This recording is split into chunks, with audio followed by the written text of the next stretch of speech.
إلى حضرة النبي المصطفى سيدنا رسول الله صلى الله عليه وسلم، وإلى كافة الأنبياء والمرسلين، ولأزواجه أمهات المؤمنين، ولأهل بيته وذرياته وأصحابه أجمعين، وثم إلى أرواح مشايخنا ومعلمينا وعلمائنا، وخصوصا إلى روح شيخ مصنف هذا الكتاب وأصوله وفروعه ومن ينتسب إليه أجمعين. شيء لله لنا ولهم الفاتحة. أعوذ بالله من الشيطان الرجيم. بسم الله الرحمن الرحيم. الحمد لله رب العالمين الرحمن الرحيم. إياك نعبد وإياك نستعين. اهدنا الصراط المستقيم صراط الذين أنعمت عليهم غير المغضوب عليهم ولا الضالين.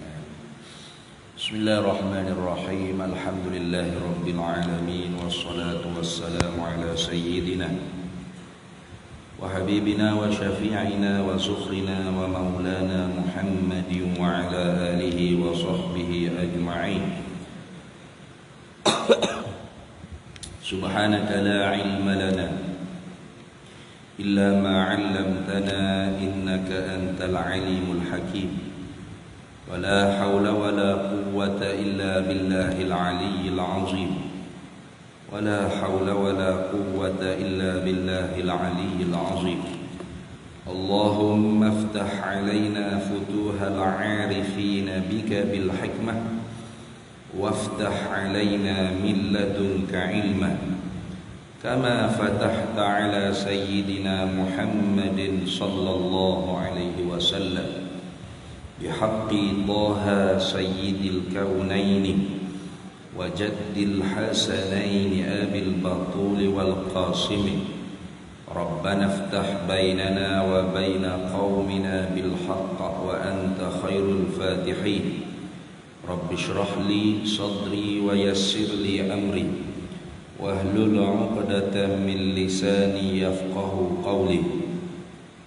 سدد لساني واهد قلبي بحق جدنا سيدنا رسول الله صلى الله عليه وعلى آله وصحبه وسلم.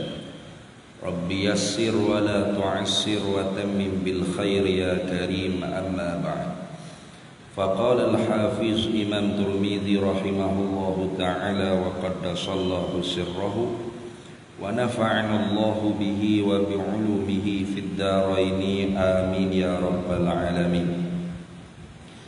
حدثنا قتيبة بن سعيد قال حدثنا حاتم بن إسماعيل عن جعفر بن محمد عن أبيه قال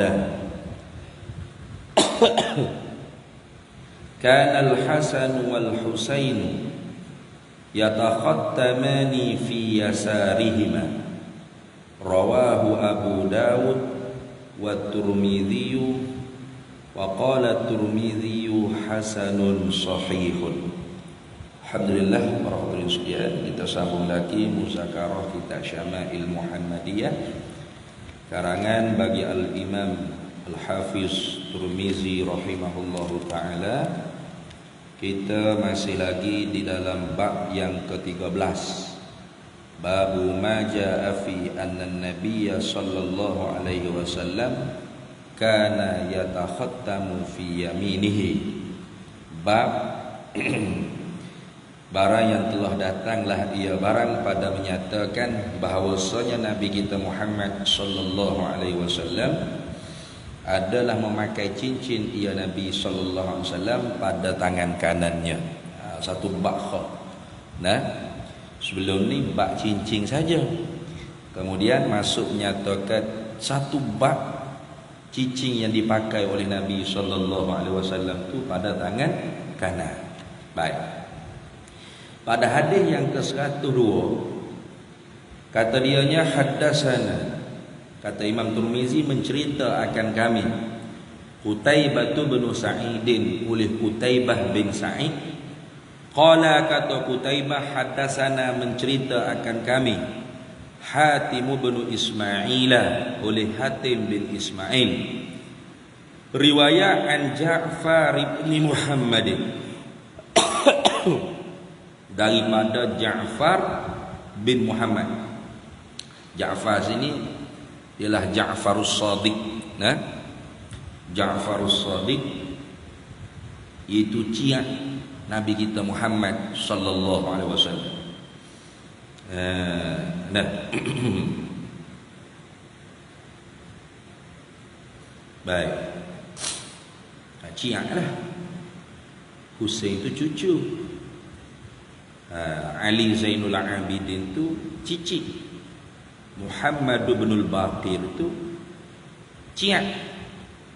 Ja'far Shadiq ciak yang kedua. Oh, ciak yang kedua.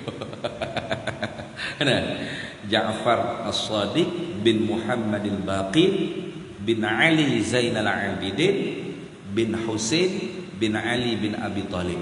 Kalau sebelah ayah, kemudiannya kalau sebelah ibu, nah, Ja'far As-Shadiq bin Muhammad al-Baqir bin Ali Zainal Abidin bin Husain bin Fatimah Zahra bintu Muhammad sallallahu alaihi wasallam. Nah, jadi Nabi kita Muhammad sallallahu alaihi wasallam tu dikaruniakan oleh Allah Taala zuriatnya melalui anak putri, tidak putera. Nampak? Anak Nabi kita Muhammad sallallahu alaihi wasallam tu ada putri dan putera. Nah, Qasim, Abdullah, Ibrahim, kayak gitu. Tapi yang menyambung zuriat Nabi sallallahu alaihi wasallam sampailah kepada lo ni sekarang ni, hingga dekat dengan kiamat nu dah. Nah, sampai kepada Muhammad bin Abdullah Al-Mahdi, itu Imam Mahdi dah. Nah, itu melalui Fatimah Zahra, melalui anak perempuan, tidak anak laki-laki. Sedangkan budaya Arab cucu yang didapat melalui anak perempuan tidak diakui cucu dia, hanya cucu besan dia. Nah, jadi yang dikira sebagai cucu dianya hanya melalui anak laki-lakinya. Gitu. Jadi orang Arab ni memanglah sejak daripada zaman jahiliyah lagi. Zaman jahiliyah, zaman bodoh pengak tu. Nah, jangan kata cucu melalui anak perempuan. Anak perempuan saja tu sebagai satu kehinaan bagi mereka. Sehingga dibunuh hidup-hidup, ditanam hidup-hidup kalau dapat anak perempuan. Seolah-olah perempuan ni, anak perempuan ni muqati'un nasab, memutuskan nasab. Siapa tahu? Maka datang agama Islam merubah persepsi yang jahiliyah tadi, yakni anak melalui anak laki-laki pun anak, nah, cucu, anak melalui anak perempuan pun cucu, sama saja, tak ada bezanya. Nah, itu lagu tu. Mana dalil? Dalilnya ialah Isa bin Maryam tu disebut oleh Allah Taala dalam Quran sebagai anak cucu cicit Nabi Yaqub alaihi salam. Kayak gitu. Isa ni tak ada apa. Sebab tu panggil Isa bin Maryam. Bapaknya mana bapak? Tak ada. Wa Maryam ibnata Imran allati ahsanat farjaha fanafakhna fihi min ruhina wa saddaqat bi kalimati rabbiha wa kutubihi wa kanat minal qanitin. Wa Maryam ibnata Imran allati ahsanat farjaha, dan ingatlah kepada Maryam anak perempuan bagi Imran, allati ahsanat farjaha, yang menjaga ia Maryam tu akan maruahnya, kemaluannya, tidak mengerjakan perkara fahsyat, perkara keji seumpama zina, maka Allah Ta'ala kurniakan kepadanya anak yang soleh, lagi pula Nabi dan Rasul. Fanafakhna fihi min ruhina, maka kami tiupkan pada Maryam ruh kami, yakni ruh yang kami muliakan. Siapa? Isa bin Maryam. Lalu dalam Quran disebut Isa ni ialah keturunan zuriatnya Nabi Yakub alaihi salam. Berarti Islam tidak memutuskan anak zuriat melalui ibu. Bahkan nasab ibu tu pasti. Kayak gitu. Nasab mak ni pasti. Seorang perempuan apabila dia mengandung, anak siapa dalam perut? Anak dia. Pasti dah anak dia. Nah. Tapi kalau bapa belum pasti. Melainkan hasil anak tu boleh dibankkan kepada bin bapa salah satu daripada 3 jalan. 3 turuk, 3 jalan. Mana? Pertama, jima bersetubuh dengan isteri yang sah akad nikahnya. Macam kita lah, bila kita akad nikah sah, maka kita berhubungan dengan isteri kita, direzekikan anak, anak tu boleh bin dengan bin kita. Sekurang-kurang 6 bulan 2 lahzah. Sekurang-kurang je. Kalau artinya dia lahir 6 bulan 2 lahzah, boleh bin pak.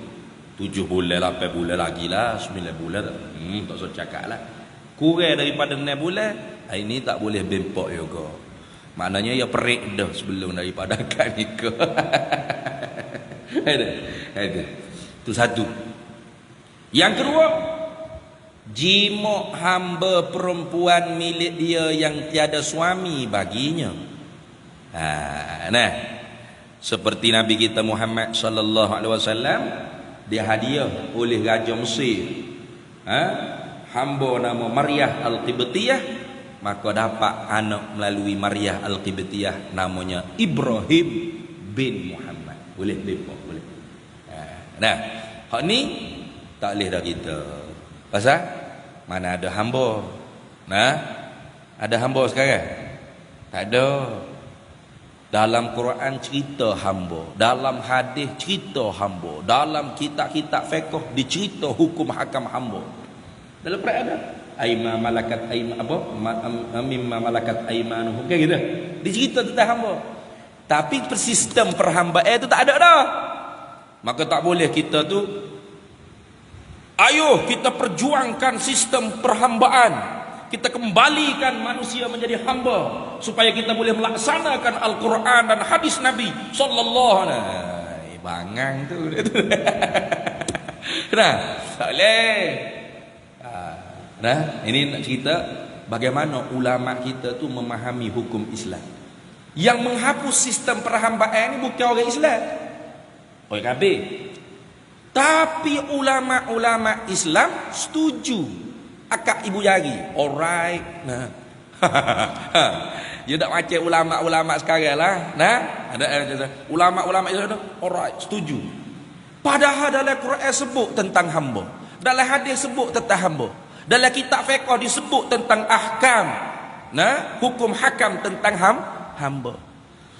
Tapi dihapus sistemnya, tidak boleh dilaksanakan. Bagaimana ulama Islam memahami itu? Melihat kepada perbuatan Nabi sallallahu alaihi wasallam menggemar mentaghrib manusia untuk membebaskan hamba daripada menjadi hamba.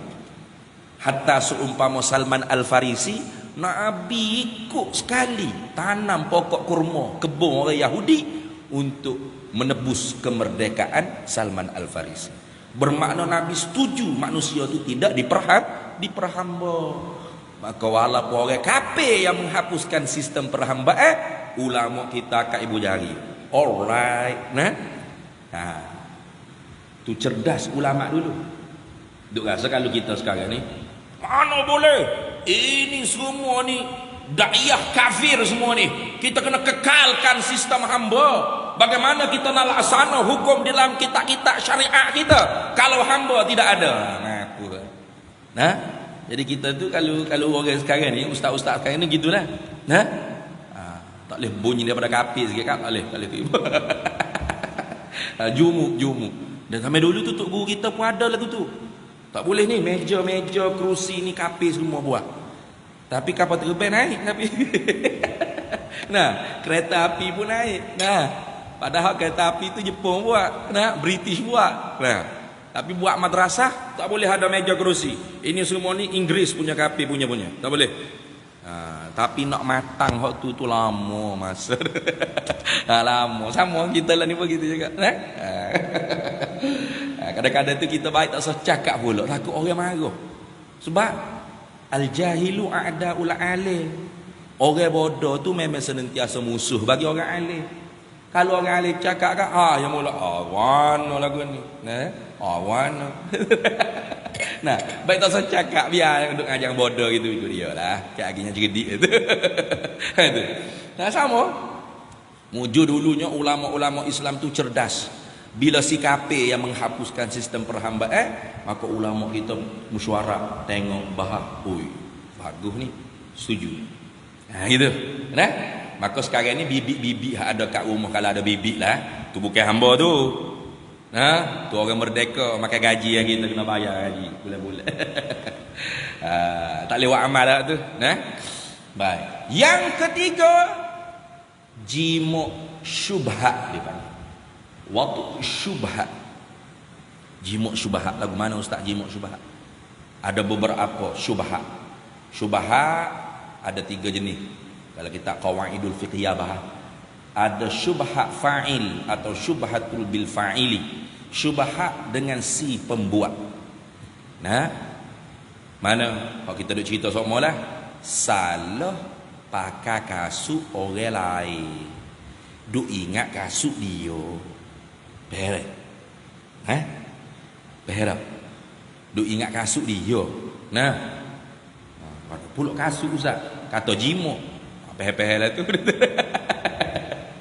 Ingat bini dia, rupa bini orang lain yang gitu. Lagu mana boleh lagu tu? Gila lagu mana pun barangkali nah bini dia tu ada adik-beradik kembar ke. Nah, dan adik kembar bini dia tu pun berlaki dengan kembar juga serupa dengan dia. Cuma tak lalak yang beza dah sini. Duk ingat bini dia, hak ni pun dia ingat tu lelaki dia. Sudah buat projek, buka-buka lapu tengok, mana tak lalak ilik kanan dah tu. Tu syubhat. Maka kalau lekat perut, boleh hana? Boleh bepak. Dia panggil wati syubhat bil fa'il. Ada syubhat mahal tempat. Ada syubhat turuk atau tarik dengan jalan. Mana? Contoh seperti akad nikah yang dikhilafkan oleh ulama. Sah ke tak sah? Ya? Sepakat pak mazhab kalau akad nikah qabiltu nikah, sepakat aku terima akad nikahnya. Pak mazhab kata sah. Tiba-tiba ada yang akad nikah qabiltu ataupun qabiltu bizalikal mazkur, aku terima dengan seperti yang tersebut. Contoh. Maka hak ni qaul mu'tamad dalam mazhab Syafi'i kata ada musihah tak sah. Qaul dhaif dalam mazhab kita kata sah. 3 mazhab lagi Maliki, Hambali, Hanafi kata sah. Khilaf. Maka di kalangan ulama Syafi'iyah yang berpegang dengan qaul mu'tamad tak sah akad nikah tersebut, maka kalau dia berjimuk di dalam perkahwinan tersebut dikatakan wati syubhat, jimuk syubhat. Bukan zina, bukan. Ni kata zina jangan. Nah, ataupun seperti zina jangan. Kalau seperti zina itu pada pihak mana? Haram. Nak haram macam mana? 3 mazhab lagi kata sah. Di 3 mazhab lagi kata tidak syubhat. Jimuk seperti hak mula-mula tadi. Boleh bepot tak ada apa-apa. Cuma di qaul mu'tamad Syafi'iyah tak sah. Maka kalau dia jimuk juga bini dia tu, Adakah zina? Tidak. Adakah seperti zina? Tidak.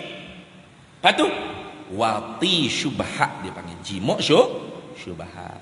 Bila jima' syubhat beranak nanti boleh tak bempak? Boleh saja. Selesai. Selesai dah. Itu lagu tu. Nah, patutnya tak kena bergeger. Nah, itu pasal sah. Lagi pula hak akad nikah tu bukan agamawan. Nah, seniman. Kayak gitu. Bukan hak terima, hak kabul tu bukan agamawan, seniman. Maka bila orang panggil dia orang awam, qaidah al-ami la mazhabalah. Orang awam tidak ada mazhab yang tetap baginya. Nah, orang awam ni tak ada mazhab yang tetap bagi, tak ada. Ya, patu mazhab orang awam mazhab apa? Mazhab orang awam ialah mazhab muftinya. Kalau muftinya berfatwa, lalu dia ikut fatwa mufti dia, itulah mazhab orang awam. Maka kebanyakan daripada ulama-ulama dulu di tanah Melayu kita di Nusantara ni ialah orang-orang yang ngaji fiqh Syafi'iyah. Maka masyhurlah kita ni bermazhab Syafi'i. Gitu je. Tapi nak letak nama Asy-Syafi'i, oh no. Kita orang awal ngaji punya dadin dia dengar tak sini. Kita pun ada Asy-Syafi'i. Apa? Orang nak dapat Asy-Syafi'i ni mesti mengaji daripada serendah-rendah kitab ibtidaiyah mazhab Syafi'i sampai kitab yang tertinggi dalam mazhab Syafi'i. Tahu manhaj, tahu disiplin, tahu qawaidul mazhab, usulul mazhab, maka baru layak digelar Ahmad Faiz Asy-Syafi'i, Ahmad Faiz Al-Hambali Al-Maliki. Kayak gitu. Kalau ngaji Fathul Qari, Fathul Mu'i, I'anatul Talibi, ngaji pun tepuk-tepuk, tak kadang-kadang pahal, kadang-kadang tak pahal. Orang awam je. Nah, orang awam. Gitu dah. Baik. Toket tok guru tak tahu. Tahu. Syekh tahu. Cuma dah buat apa lagi lagu tu biasa. Nah, manusia ni dia tidak maksum. Nah, ada luka-luka lama ke macam mana ditunjuk video kan. Nampak hok duk lama dah duk bedi lama dah dengan gulawan ni kan. Naik seh lah gulawannya. Nah, maka sebab tu murid ni kadang-kadang kena jaga. Nah, jaga jangan duk pelaga tok guru. Nah, sia tok guru kena maki ke? Kayak gitu. Ambo ada tok guru ambo di Kelantan tu, tak boleh bunyi nama Wahabi, maki selalu. Sebab dulu dia mengajar Mekah. Bila mengajar Mekah, anak murid mengaji dengan dia di Mekah di Masjidil Haram, lama. Masuk Saudi Wahabi mengetah, ditarik tauliah mengajar, dibakar kitab-kitab yang jadi selibuh mengajar, disumbai dalam penjara. Maka siapa keluar kalau bunyi nama Wahabi maki selalu. Maka kerana tu kita anak murid ni kalau jenis tok guru lagu tu tak sudah ambil video lah.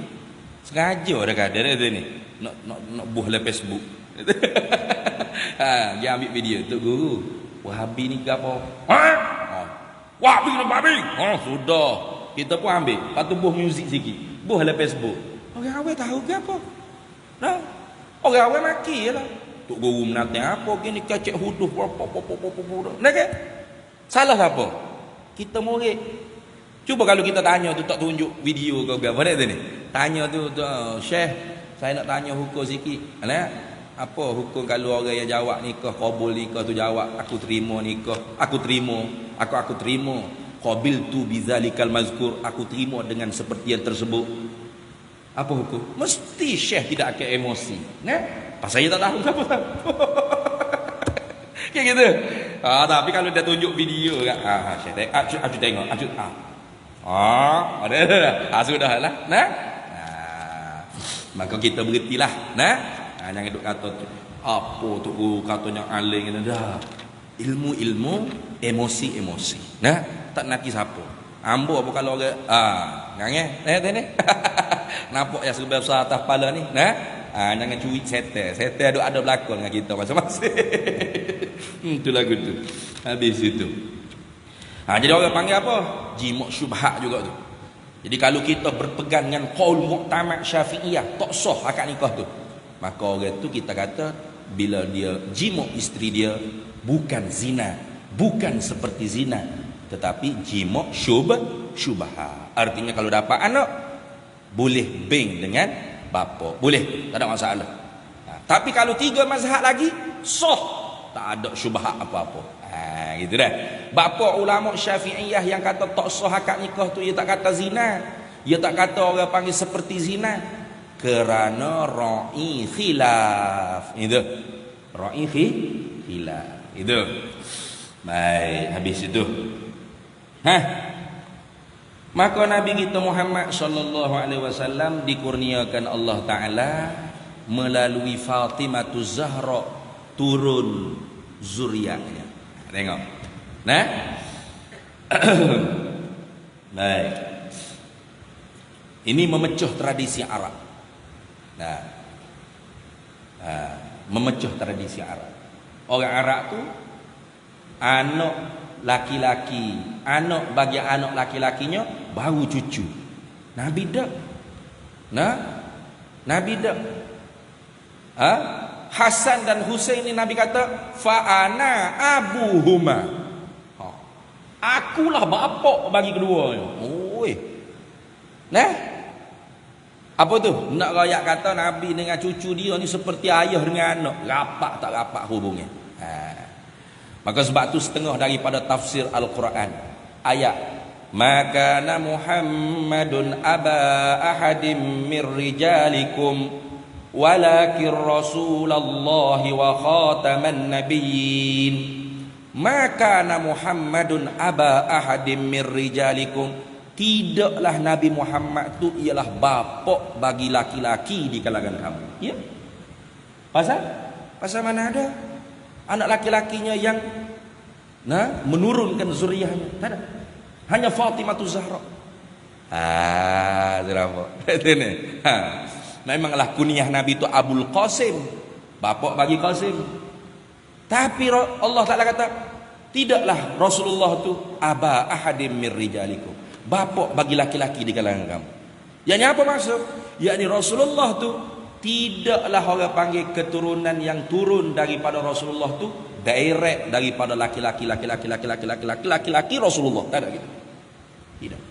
Bahkan melalui Fatimah Zahra itu. Itu. Kerana apa hikmahnya kata ulama mufassir? Supaya semua umat Nabi sallallahu alaihi wasallam hatta zuriyahnya memanggil Nabi dengan ya Rasulullah. Maka tak boleh panggil ya jaddi. Ya jaddi, hei datukku kalau kita zuriat Nabi sekalipun. Walakin Rasulullah wa khataman nabiyyin. Akan tetapi Nabi Muhammad itu ialah utusan Allah dan penutup bagi sekalian Nabi. Maka dipanggil ya Rasulullah. Walaupun zuriat Nabi sallallahu alaihi wasallam panggil ya Rasulullah. Itu satu daripada tafsir ulama. Baik.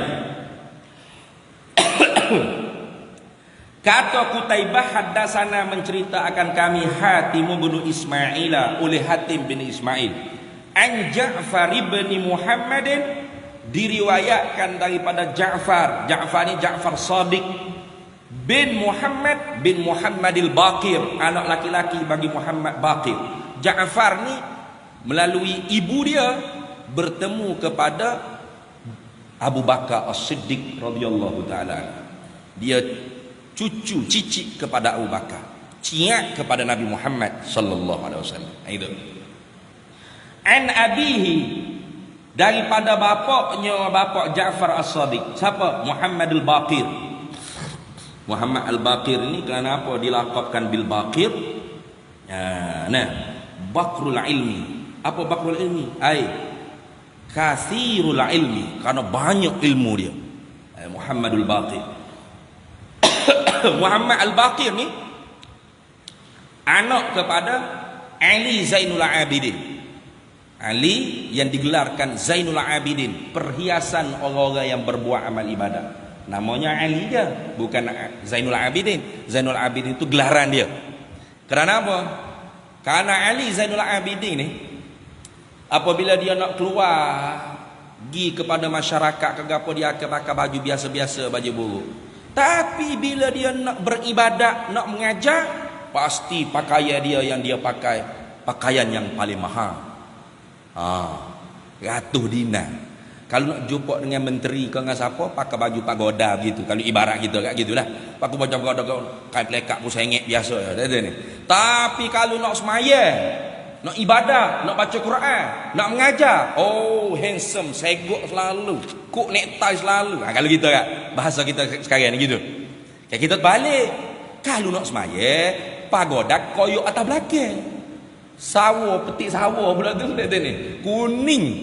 Nah, tapi kalau nak jumpa menteri tu, hei, habis segok pakai dah. Tu. pasal kita tu Zainud dunia, perhiasan orang-orang dunia dia ni. Zainu ahlad dunya, ahli dunia, perhiasan bagi orang ahli dunia. Kalau Ali bin Husain bin Fatimah bintu Muhammad sallallahu alaihi wasallam, itu Zainul Abidin, perhiasan orang-orang yang kuat wa amal ibadat. Baik. Bin Husain, cucu Rasulullah sallallahu alaihi wasallam yang syahid di Karbala. Cucu Nabi ni syahid belaka. Syahid belaka. Ali bapa dia pun syahid, kena bunuh. Kau Khawarij. Kau Khawarij. Nama apa dia? Abdul Rahman bin Muljim. Abdul Rahman bin Muljam ni qari yang sedap baca Quran. Di zaman Sayyidina Umar bin Al-Khattab, dihantar Abdul Rahman bin Muljam atau Muljim jadi tok guru ngajar Quran di Mesir. Tapi sayangnya terpengaruh dengan pemikiran Khawarij, maka dihantar untuk membunuh Sayyidina Ali karamallahu wajhah. Sayyidina Ali syahid. Hasan diracun, syahid. Husain dipenggal kepalanya di Karbala, syahid. Itu. Baik. Qala, kata siapa? Kata Muhammadul Baqir, kanal Hasan wal Husain, adalah Sayyidina Hasan dan Sayyidina Husain. Hasan dan Husain ini cucu Rasulullah sallallahu alaihi wasallam. Ada soal lagi, Muhsin. Hasan, Husain, Muhsin, 3. Tapi Muhsin itu juga wafat ketika mana kecil juga. Yatakhattamani, memakai cincinlah kedua-duanya Hasan dan Husain fi yasarihima, pada tangan kiri kedua-duanya. Jadi sebab tu saya tak buai hari ni, pakai juga tangan kiri. Gitu kita ngajar kena buai ada tu ni. Sebab duk cerita Rasulullah pakai cincin tangan kanan. Tapi hari ni ada hadisnya pula cerita Hasan dan Husain pakai tangan kiri. Cuba tengok. Kenapa ni? Al haditsu fihi ikhbarun anna sayyidana al Hasan wa sayyidana al Husain. Hadis ni menceritakan bahawasanya Sayyidina Hasan dan Sayyidina Husain ni pakai cincin fi yadil yusra, pada tangan kiri. Ni Hasan Husain bukan Rasulullah. Bukan begitu cara faham. Wa ma dzaka, dan tidaklah Hasan Husain memakai cincin pada tangan kiri illa melainkan iqtida'a bin Nabi sallallahu alaihi wasallam, melainkan mengikut Nabi sallallahu alaihi wasallam. Bermakna Hasan dan Husain ni pernah melihat tuk dia, atuknya. Rasulullah tu cium mulut Sayyidina Hasan dan Husain. Dan Sayyidina Hasan dan Husain ni cucu hak paling dia sayang sungguh. Hingga Rasulullah tu kalau semaya sunat, Hasan Husain tu duk main atas belakang, tak bangun Rasulullah. Bagi Hasan Husain main dulu, sujud lama-lama pun tak apa, tak ganggu. Kamu sujud. Saya sungguh-sungguh. Bahkan Nabi kata, ana min Husain wa Husain minni. Aku daripada Husain dan Husain daripada aku. Hadis yang sahih. Apa maksud? Yakni Husain daripada belahan jiwaku dan aku belahan jiwanya Husain. Siapa yang menyakiti Husain, dia menyakiti aku.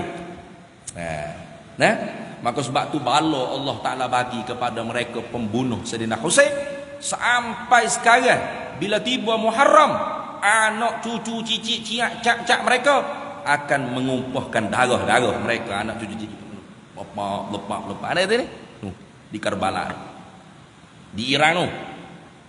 Allah Taala bala keturunan yang membunuh membunuh Sayyidina Husain sampai sekarang tak berhenti gaduh mendarahkan tubuh masing-masing. Kenapa? Karena mereka lah yang bertanggungjawab membunuh Sayyidina Husain di Karbala. Itulah mereka. Bukan Yazid bin Muawiyah, bukan. Yazid bin Muawiyah tu memang menyediakan tentera. Bimbang takut Husain ni girapah khilafahnya. Nah, karena Muawiyah, Sayyidina Muawiyah ni dia ijtihad, langgar perjanjian dengan Sayyidina Al-Hasan. Sayyidina Al-Hasan tak nak bagi balah, so bagi peperangan ni berlanjut tak. Diserah kau orang panggil jawatan tu kepada Sayyidina Muawiyah dan diberitahu kepada Sayyidina Muawiyah nantinya diserah kembali kepada umat Islam. Tapi Muawiyah tak, bimbang takut orang panggil berlaku pula perpecahan. Dialah yang memulakan di dalam Islam sistem monarki. Terbinalah Bani Umayyah. Kayak gitu. Ijtihadnya Sayyidina Muawiyah. Nah, oleh Yazid bimbang. Apa bimbang? Bimbang takut-takutnya Sayyidina Husain ni memang benar-benar dapat bai'ah di Kufah. Nah, ada tentera yang besar mari langgar di Damsyik. Maka jatuhlah orang panggil khilafahnya Yazid bin Muawiyah. Maka disediakan tentera untuk bersiap sedia. Takut Sayyidina Husain menyerang. Rupa-rupa Sayyidina Husain ditipu di Kufah. Nah, sepupunya sendiri Aqil ataupun Muslim bin Aqil bin Abi Talib kalau tak silap dibunuh di Kufah. Dan sahabat-sahabat yang lain, Abdullah bin Abbas, Abdullah bin Umar, nasihat dah, "Hei Husain, jangan pergi. Nah, ni tengok Muslim bin Aqil tak balik-balik ni. Nah, dia dibunuh. Tapi Sayyidina Husain tetap pergi. Dan bila pergi, itulah berlakunya tragedi yang sangat menduka cita. Habis dibantai sehingga kepala Sayyidina Husain pun dipenggal dan kepala Sayyidina Rasul Husain dibawa ke Mesir dan ditanam di Mesir dekat dengan Masjid Al-Azhar Asy-Syarif. Di hadapan itu ada Masjid Sayyidina Husain yang mana di sanalah ada Rasul Husain, kepala Sayyidina Husain alaihi salam. Masuk waktu azan ada.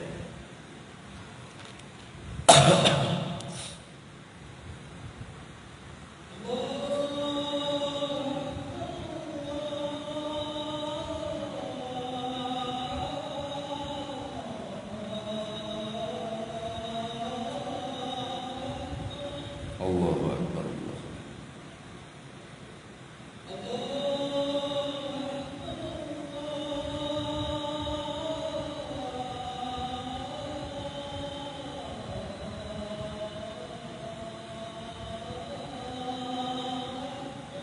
Allahu Akbar.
Ya.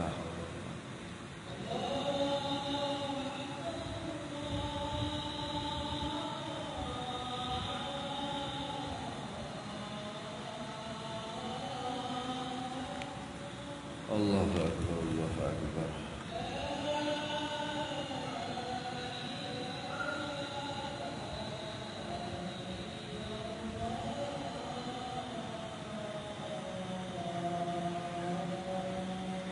La ilaha illallah sayyidina Muhammad Rasulullah sallallahu alaihi wasallam. Allahumma rabb hadhihi ad-da'wati at-tammah was-salatu al-qa'imah. Ati sayyidina maulana Muhammadan al-wasilata wal-fadilah wasy-syarafa wad-darajata al-'aliyata rafi'an wa ba'athhu maqaman mahmudan alladhi wa'adtahu innaka la tukhlifu al-mi'ad. Baik. Kalau gitu walaisa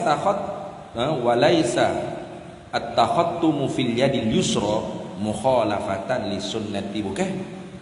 Nah, dan bukanlah bercincin, memakai cincin pada tangan kiri itu mukhalafatan li sunnati, bukan menyalahi dengan sunnah Nabi sallallahu alaihi wasallam. Jadi boleh makan cincin tangan kiri? Boleh? Boleh. Tu. Bal zakarahu Tirmizi, bahkan menyebut akan dia oleh Imam Tirmizi libayanin, kerana nak memberi penerangan anna takhattuma, bahawasanya memakai cincin fil yusra pada tangan kiri la yahtaju bihi ala annahu afdalu minal yumna, tidak diberhajatkan dengan dia di atas bahawasanya yang lebih banyak pahalanya ialah memakai cincin pada tangan kanan. Gitu. Jadi gini. Kenapa Imam Tirmizi buat bab khos, babu majaa fi anna Nabiy sallallahu alaihi wasallam kana yatakhattamu fi yaminihi. Kenapakah Imam Tirmizi buat bab yang khusus pada menyatakan Nabi ini pakai cincin tangan kanan?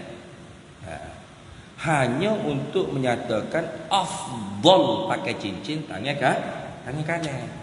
Bukanlah bermakna bila kita pakai cincin tangan kiri kita tu menyalahi dengan sunnah Nabi sallallahu alaihi wasallam, bukan. Kenapa? Karena di dalam riwayat Muslim begitu juga diriwayat oleh Abu Daud, diriwayatkan daripada Anas bin Malik, Nabi sallallahu alaihi wasallam yatakhattamu fil khinsiri minal yadil yusra.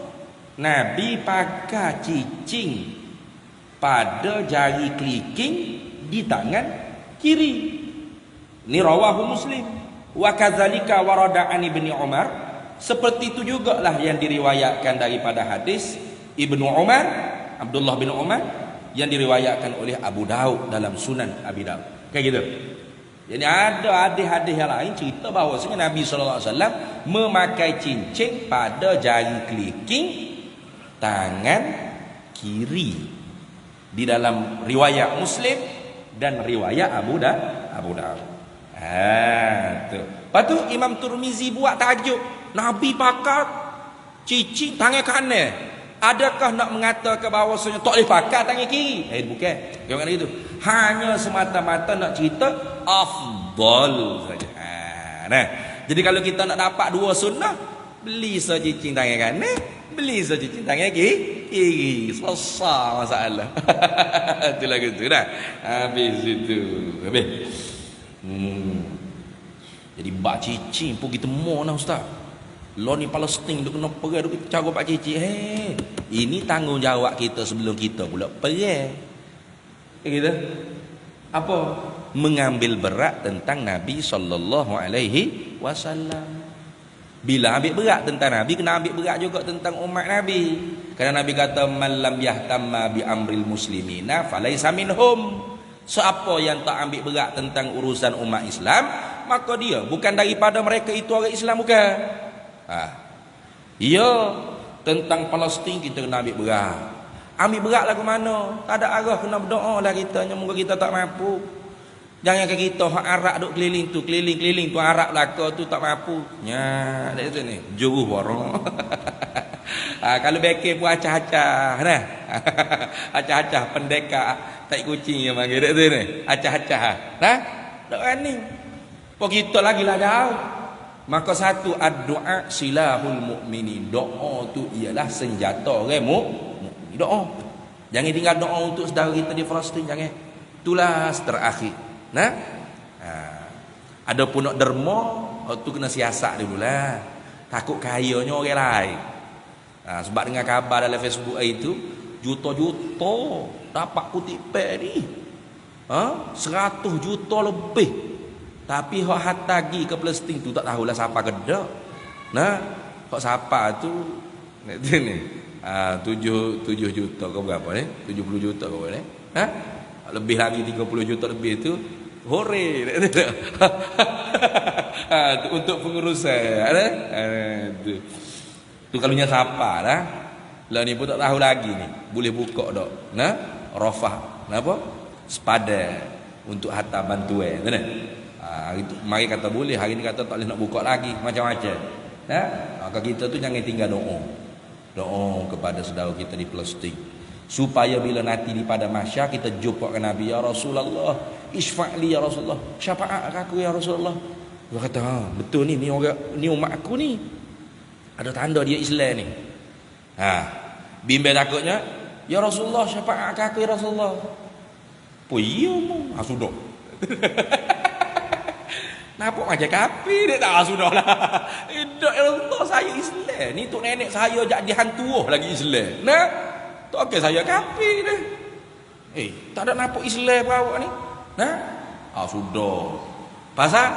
Pasal di dunia ni dak cara yang doa kepada saudara kita di Palestin ke di mana-mana dunia umat Islam yang dizalimi. Tak ada. Pada cara kata, Palestin tu kena serang lah ni. Ikut dia lah. Nah, ni berah kita ni pak mana. Gula kita cara hak kita tu ni. Hak kita pun kena bercara, hak Palestin hak mana pun kena bercara. Mana kena berdoa. Lebih-lebih lagi Nabi kita Muhammad sallallahu alaihi wasallam kena ambil berat tentang Nabi. Dan tak ada tokoh atas muka dunia ni yang dirinya diambil berat seumpama Nabi kita Muhammad sallallahu alaihi wasallam. Hanya Nabi kita Muhammad sallallahu alaihi wasallam. Ubah saja di rambut Nabi itu sahabat tahu ada berapa lah. Itu nak kata sahabat tu memuja Nabi. Memuja tubuh badan Nabi SAW. Puja apa makna puja? Ambil berat. Bukan puja bukan gitu. Puja ni makna ambil berat. Macam kita bergawe berkasih lah. Engkaulah pujaan hatiku. Apa? Bukan kita bukan gitu. Apa engkau pujaan hatiku? Kita ambil berat tentang kekasih kita. Makan dak lagi hari ni. Sayang makan dak lagi. Sayang berok dak lagi. Ni. Semua benda kita ambil berat. Tu makna engkaulah pujaan hatiku. Sahabat tu memuja tubuh badan Nabi SAW. Apa? Ubah di rambut Nabi pun sahabat tahu. Berapa helai yang ada di rambut Nabi uban. Cuba. Bini kita tahu tak berapa helai uban kita? Bini sendiri pun tak tahu, betul tak? Tapi bukan bini kita tak ambil berat, tapi nak kata lebih mengambil berat sahabat tentang tubuh badan Nabi Muhammad sallallahu alaihi wasallam. Maka jangan kita kata Islam tidak mengajar kita memuja tubuh badan Nabi sallallahu alaihi wasallam. Jahil, cakap tu jahil. Dah, Nabi satu-satunya tokoh yang sahabatnya, temannya, pengikutnya, muridnya mengambil berat sampai ke uban, sampai ke rambut, sampai ke pakai cicing, kanan ke kiri, sebelah mana hak afdal. Kayak gitu. Kita ada tak saing kita tu tengok ke kita pakai pakaian berapa, pakai macam mana? Tak ada. Ikut mung nak pakai berapa, jangan pakai spendo sudahlah. Kayak gitu. Mai kedai kopi jangan pakai spendo sudah. Kena pakai kaplekat ke ikut mung lah nak pakai berapa. Tapi sahabat Nabi tak gitu. Tengok belakang Nabi pakai ridak warna merah ke, pakai serban macam mana, rambut panjang mana, di telinga ke, bawah pada telinga ke, mencecah ke bahu ke, ikat dengan pak toce ke, toncang Nabi. Di riwayat belakang. Cari tokoh mana lagu tu ada? Tak ada. Hanya satu-satunya Nabi kita Muhammad sallallahu alaihi wasallam. Bukan setakat Nabi, saing-saing dia semuanya dirakam nama dan biografinya dalam Mu'jamus Sahabat. Ada tak tokoh seperti itu? Ada. Hanya di dalam Islam. Itu. Nah, habis. Baik. Jadi kalau gitu istifadah daripada hadis ini artinya jawaz. Nah, harus at-takhattumu fil yadil yusra, pakai cicing pada tangan kiri, illa annal yadal yumna, melainkan bahawasanya tangan kanan itu afdal. Jadi kalau kita nak dapat dua sunnah, beli secicing tangan kanan, beli secicing tangan kiri. Nah, nak hipung dua-dua riwayat. Hak afdal pun dapat, hak hadis riwayat Muslim dan Abu Daud pun kita dapat. Niatnya nak ikut sunnah Nabi SAW. Tapi hak tak pakai cicingnya yang kita kata tak ikut sunnah ni, tak ada cicingnya. Karena hak ni ko ini semua sunnah jibiliyah. Sebenar-benar sunnah tu ialah akhlakul karimah. Habis.